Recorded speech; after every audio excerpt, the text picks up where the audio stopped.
every time I meet with them and talk to them, they really gave me energy. My, if you will, resolve. I would never give up. Like they have never given up, and they would not give up. So that was a very nice morning. Thanks. Sharife? Would you allow me to go off topic just a little bit? Thank you very much, Madam. I'm Sharife Chitin from Anadolu Agency. I want to ask you about the situation in Gaza. The UN Human Rights Office report had indicated that the IDF may have repeatedly violated fundamental principles of the laws of war through the use of extensive explosive weapons in densely populated areas. An independent organization has concluded that between October 2023 and June 2024, Israel has dropped 70,000 tons of bombs on the Gaza Strip. That's exceeding World War II bombings in Dresden, Hamburg, and London combined. Yes. And if I'm not mistaken, that's about 5 times the firepower that the US nuclear bomb that destroyed Hiroshima. So how do you think Israel's systematic and expanding attacks in the region affect the historical achievements that were made in the area of disarmament? Thank you. Well, I think the impact is not just on disarmament, but it is really on the entire international law, international order on the basis, international order on the basis of international law. You know, I made a statement, long remarks to the opening of the first committee, which just opened this week on Monday. And I think we need to definitely get back to, you know, respecting international law, including, of course, UN Charter, but also international humanitarian law. So I think the message from the United Nations, not just from myself, but from the Secretary General, from the High Commissioner for Human Rights, my colleagues from other departments, I think it has been very, very clear. And I hope that the world will continue to message this, because what we really need to do is to restore respect for international law. The Secretary General's speech at the Summit of the Future started with that. Do you find this trend alarming, though? Absolutely. The data? Absolutely.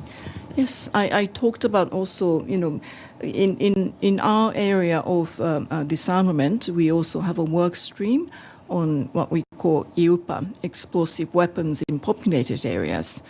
You know, large weapons that has an indiscriminate impact, and therefore indiscriminate impact on civilian population, really should not be used in large urban centers. And we have been working with many countries to make sure that this norm is adhered to and have further advancements. Thank you. I believe we have a question online from Stefano Vaccara.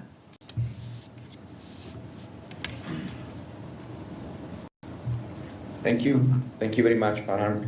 Yes, I have a question. It's about the Nobel Peace Prize. Do you think that this award is actually arriving a little bit late, could have arrived also before?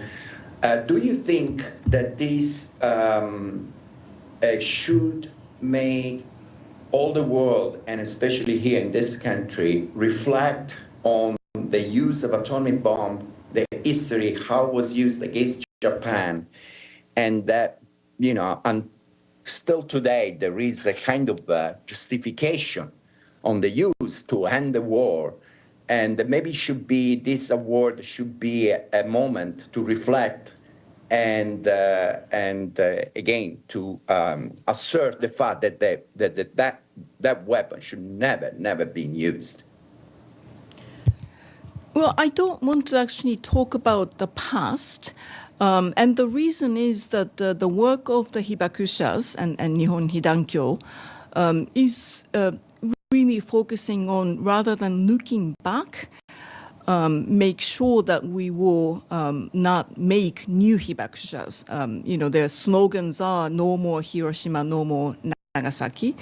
Their slogans are that Nagasaki really has to be the last place on earth to suffer this kind of inhumane weapons. And further, they have actually focused on, peace and reconciliation. So in their spirit, I think we need to really focus on how to make sure that their wishes are actually going to be achieved. From my own perspectives of the UN High Representative for Disarmament, it is also about the security of humankind. We talk about nuclear risks. I still hope that no state will intentionally use nuclear weapons, but the risks of miscalculation, misunderstanding, leading to a potential use of nuclear weapons is unacceptably high at the moment. And therefore, if we want to eliminate the risks associated with nuclear weapons, the only way to really eliminate the risk is to eliminate nuclear weapons themselves. So, the both humanitarian perspectives and security perspectives, we need to make sure that we actually return to nuclear disarmament and then going back towards the path of elimination. So my message on the occasion of the Nobel Peace Prize is to really look at the future and future of ourselves and our future generation, younger generation, and the generations that are still not born yet. It is a collective priority, I would say, for all of us. Thank you. Yes, please. Thank you for your press briefing, Ms. Nakamitsu. My question is about the nuclear ban treaty, TPNW. So what kind of impact do you think this will have on TPNW? And one more, so as you know, Japanese government doesn't accept the treaty. So do you have any comment to Japanese government about the TPNW? No. Well, I'm sure the TPNW community, both states parties of that treaty, but also the civil society people behind that treaty are really happy this morning.